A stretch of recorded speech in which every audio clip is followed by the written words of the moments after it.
Welcome to Meet Your Neighbor. We are here at the Hopkins Center for the Arts to have a conversation with Monica Spencer today. Hi Monica, thank you for being here today for our interview. It's great to have you here. I know you live a busy life. You are a vocalist, you are a music teacher, you are a mother, you're a contributor to the arts in our town here. You do so much. There's so much to cover in just a little time, but I look forward to asking some questions to get to know more, for the community to get to know more about you as a neighbor and resident. So, thank you for being here. Well, thank you so much for inviting me to be a part of this. You're welcome. I was wondering, given your experience, your work over time as a vocalist, if you'd share a little music, a little a cappella with us to start off with. Oh, okay. There's a song that I learned from a vocal coach that I worked with called Lord, How Come Me Here? It's a spiritual, it's one of the earliest documented spirituals, and the enslaved Africans that were brought, this was their mournful questioning of why they were in the circumstances that they found themselves. And I'll do just a little bit of it. That would be great. Lord, how come me here? Lord, how come me here? Lord, how come me here? I wish I never was born. Ain't no freedom here, Lord. Ain't no freedom here, Lord. No freedom here. I wish I never was born. Oh my goodness. Oh, thank you, Monica. You're welcome. That is so beautiful. Your Thank voice you. beautiful, and those words very powerful. Yes. Yes. When did you first sing that song?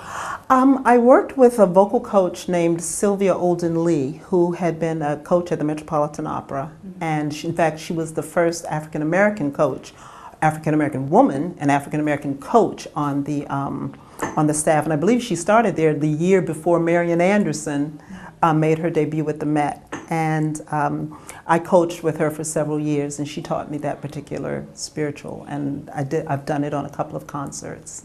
Yes. Oh, it's beautiful. Thank you. And so you would say that she was a mentor for Yes, you? Yes, very much so. Very much so. Very big influence with all of her knowledge of operatic literature. And it was so funny when I first started working with her. What a singer always tries to do is, if they're working with someone new, whenever you're working with an accompanist, you have your music and you make sure that there are copies for the accompanist. You don't make that their job, you bring your music. And I would bring music for her, and I would give her the aria I was getting ready to work on, I wanted to coach with, and she'd immediately start playing it without me giving her the music. And so I gave her, I started something else, and this was going to be Puccini, and she'd start playing, and I finally said, Ms. Lee, do you know everything by heart? All the operatic literature? And by this time, she'd been a coach for almost 50 years. And she said, darling, when you've been doing it as long as I have, you better memorize something. So she was a very big positive influence in my life. And she was the one that actually led me to the voice teacher that I credit for most of the success that I've had. Her name was Madawilda Dobbs. And she was a coach. She was a soprano at the Metropolitan Opera. So she was, and she's still alive. She's still teaching, but she's in the Washington, D.C. area, so I don't get to see her that often. And when you worked with her, that was in DC? Yes, when I was living in the Washington, D.C. area, yes. And how old were you then? I was, actually, when I started working with Ms. Dobbs, I was probably mid-20s. So I had gone through a number of teachers, and they were fine. Sometimes, as with anything, you can sort of outgrow a teacher. When I first started singing professionally and in college, I wanted to be a mezzo-soprano. A mezzo, one thing, they're not as common as sopranos. Most women are sopranos, most men are baritones. And you have those very rare tenors, and then you have those very rare mezzos or contraltos. And I wanted to be a mezzo because I figured there were more jobs for mezzos. And I started having vocal problems. And she was one of the people that said, "You are not a mezzo, you are a soprano. A lyric soprano, you need to be singing the proper literature." And the vocal problems that I had were corrected by both Ms. Dobbs and Mrs. Lee. So. Well, thank goodness.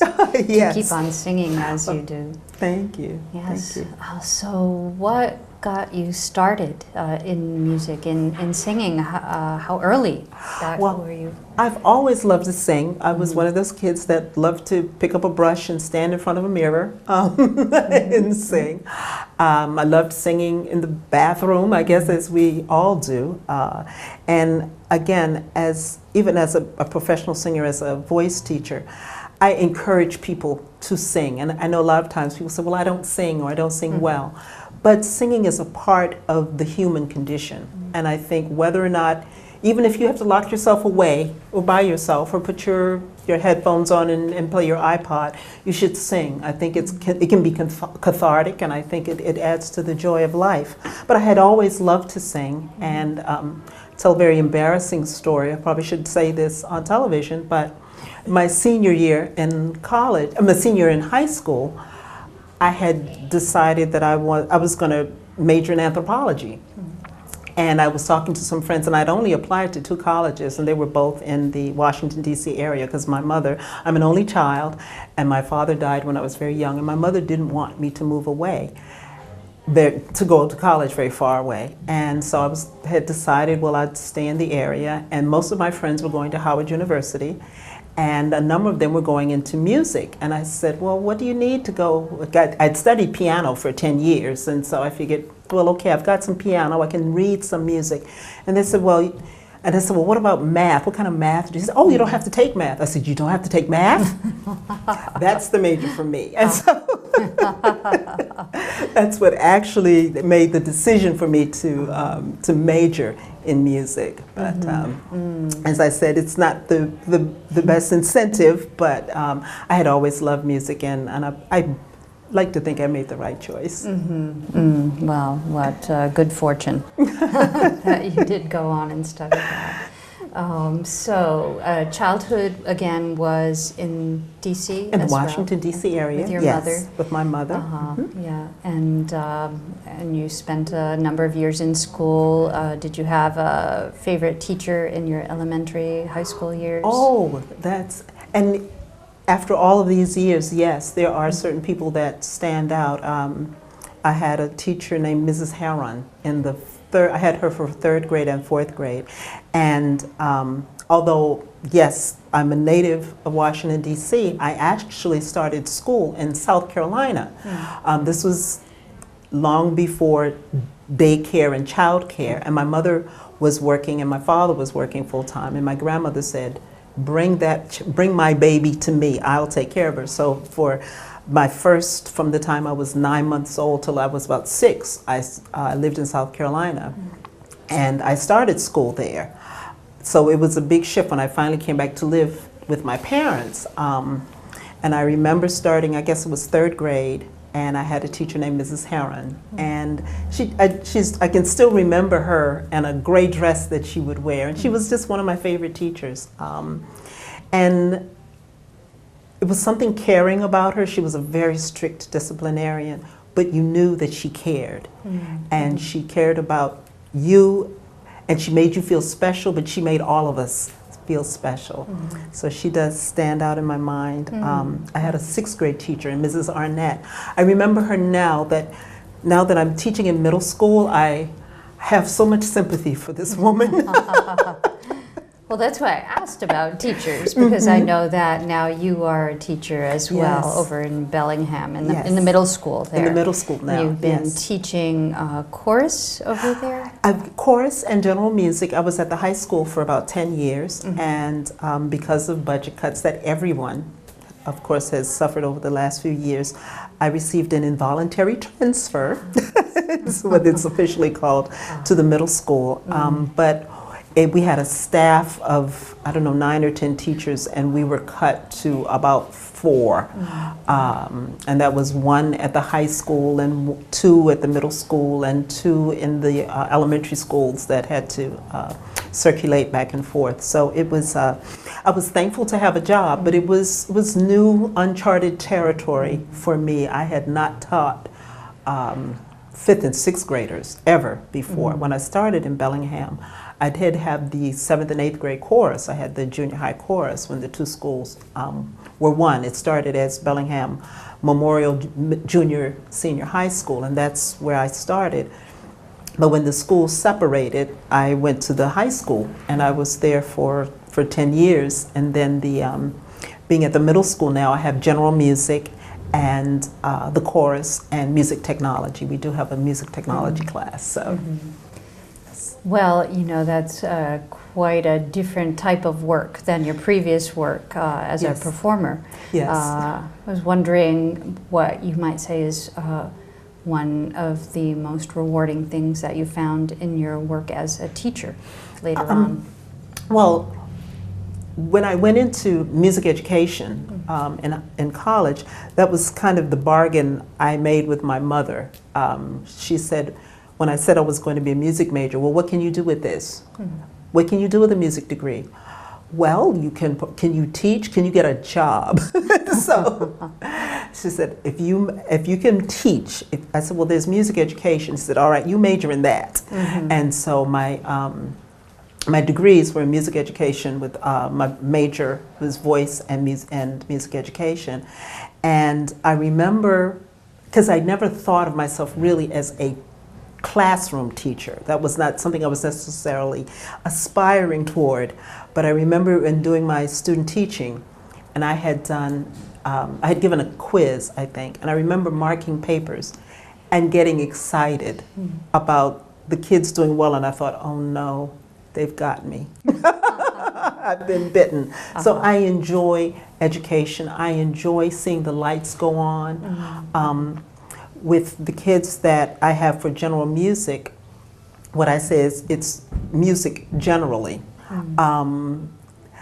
What I want my students to be able to understand and to be able to discuss is the music that they're surrounded by. You hear music everywhere. We all even have our own personal music that we can carry around with us. And this is the first time in history that this is possible. And I want them to have vocabulary and concepts to say, this is, I like this music because. I'll say, why do you? They'll say, oh, well, I like rap. Why? Because it's good. And I said, well, ice cream is good. But I like ice cream because it's cold, and in the summertime it cools you off, and it's creamy and it's sweet, and it's sometimes if you have Rocky Road or something with some nuts, it's nice and crunchy. That's why I like it. So why is it good? So I want them to have vocabulary and concepts. So that's one of the things I've been trying to work with my students. So.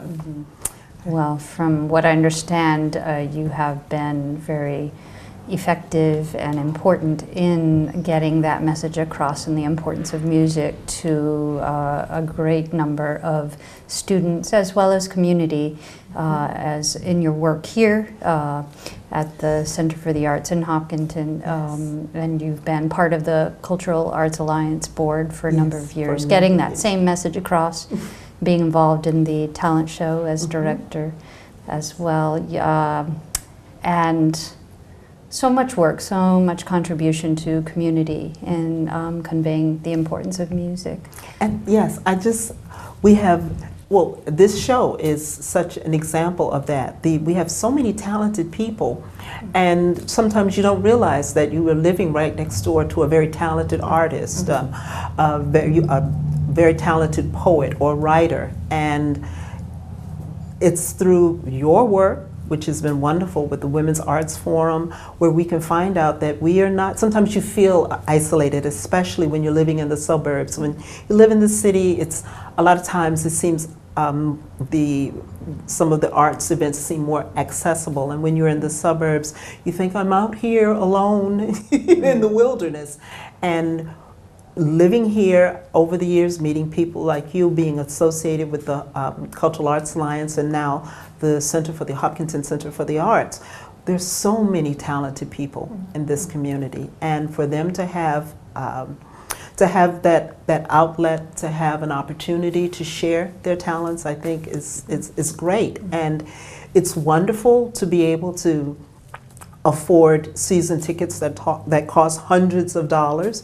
But when you have an opportunity to see some great players on stage, especially with a group like ESL, to see them and to be able to share those talents, and they're right here. And such a very talented community. I'm just happy to be a part of it. Well, that was my next point I wanted to make, that hearing you sing whenever I have had the good fortune and thinking you are such a treasure in your own voice and music, and sometimes that doesn't get shared as much in later life when life goes on in family and teaching.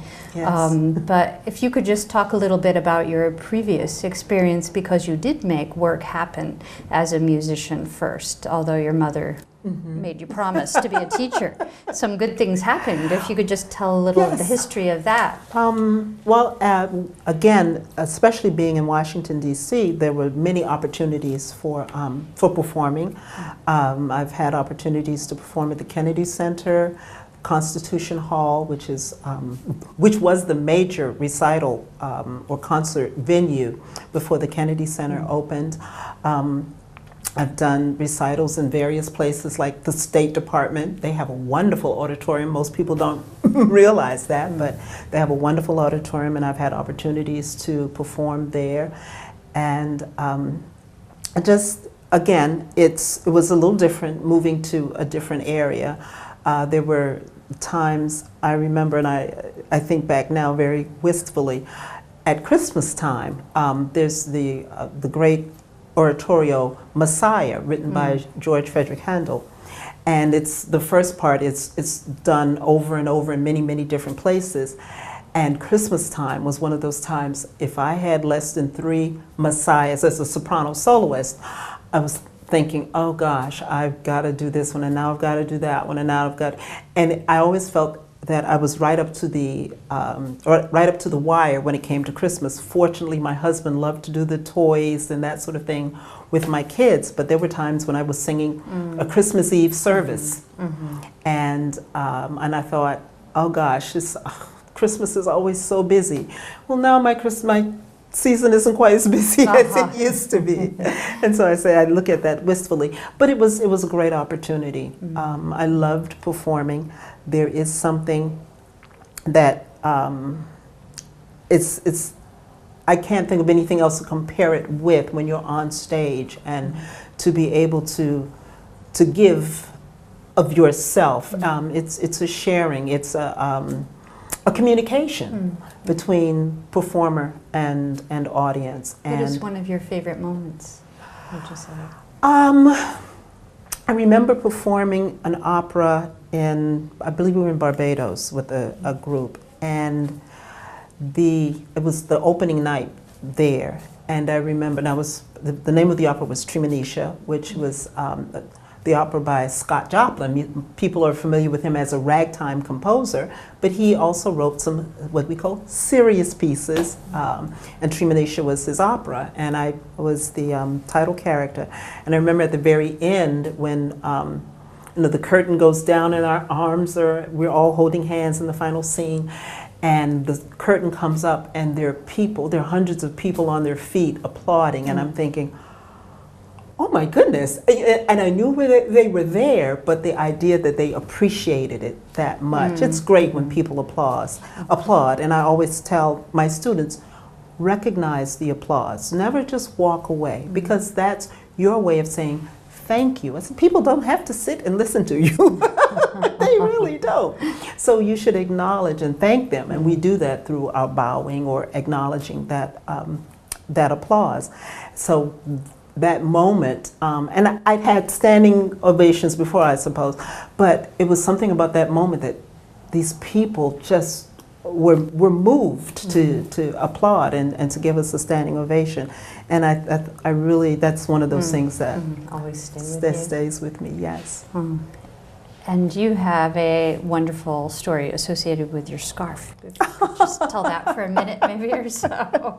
It's a lovely scarf. Well, thank you very much. And it was an impulse buy. I don't remember where I bought it. I believe it was one of the kiosks in some mall.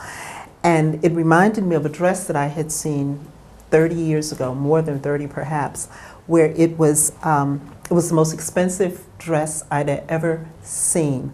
I had, it was pink and it was strapless and kind of a ball gown, but very diaphanous, and it cost $15,000.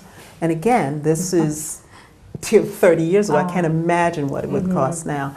And I had never been close to something, I said I'd never been that close to something that you couldn't live in or drive. And so that idea of this dress costing $15,000. So I would visit this dress periodically. I would go to the mall and I would just stand and I'd look at it and just muse what it would be like to be able to buy it, to actually wear it.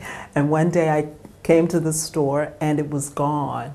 And I was crestfallen, and I went to one of the cashiers, and I said, "Did someone buy that gown?" And she said, "Yes, we just sold it a couple of days ago." And I thought, "Oh, okay, well that's nice." But when I saw this, it reminded me immediately of the gown, and so I bought it. And whenever I look at it, I think of that gown. It's a little bit of that dress. Yes, exactly, And exactly.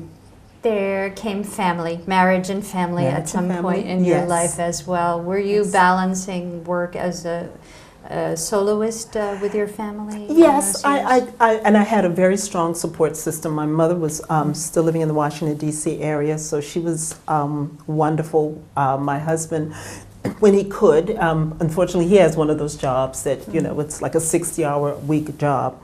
But I remember my son, and I tell this little anecdote, my youngest son, when he was about 3, my son Roland, was about 3 years old, and his brother was in preschool, and he wanted to go, it was during the day, and he wanted to go play with one of his friends. And I said, well, he may not be home. His mother may have to work, and he may be in daycare. Everybody doesn't get to stay home the way you do. His mom may have to work. And he said, mommies don't work. Mommies go to rehearsals. And I said, well, your mommy goes to a lot of rehearsals, but not everyone's mommy does.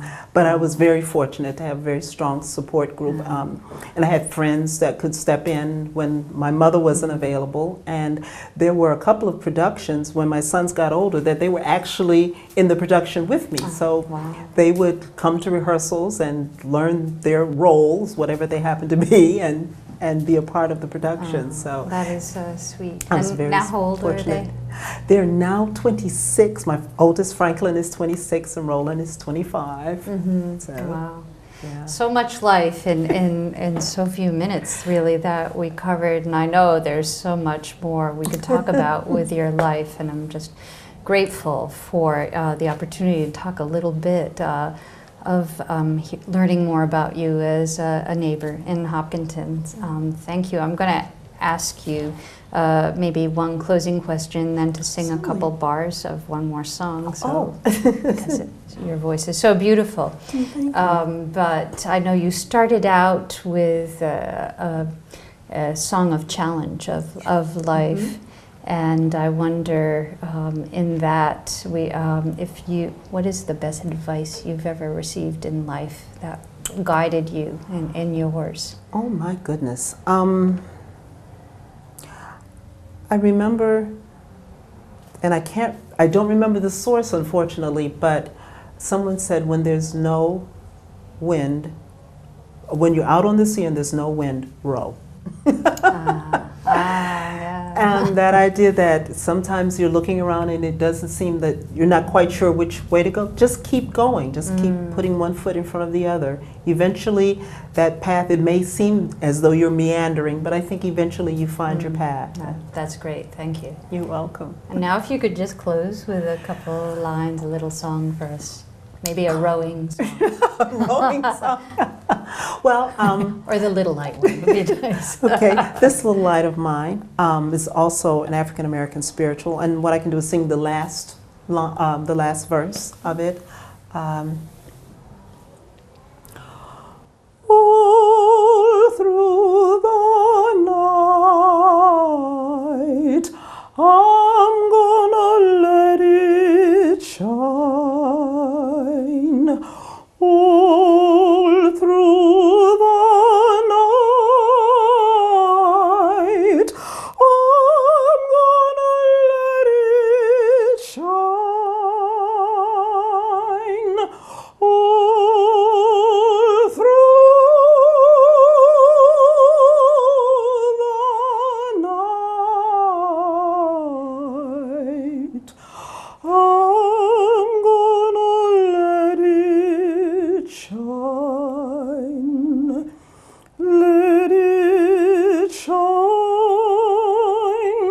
Let it shine. Let it shine.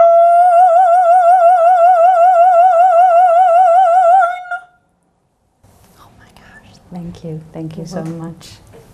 That's beautiful. Thank you. Thank you. Thank you again for inviting me to be a part of this. Thank you, Monica.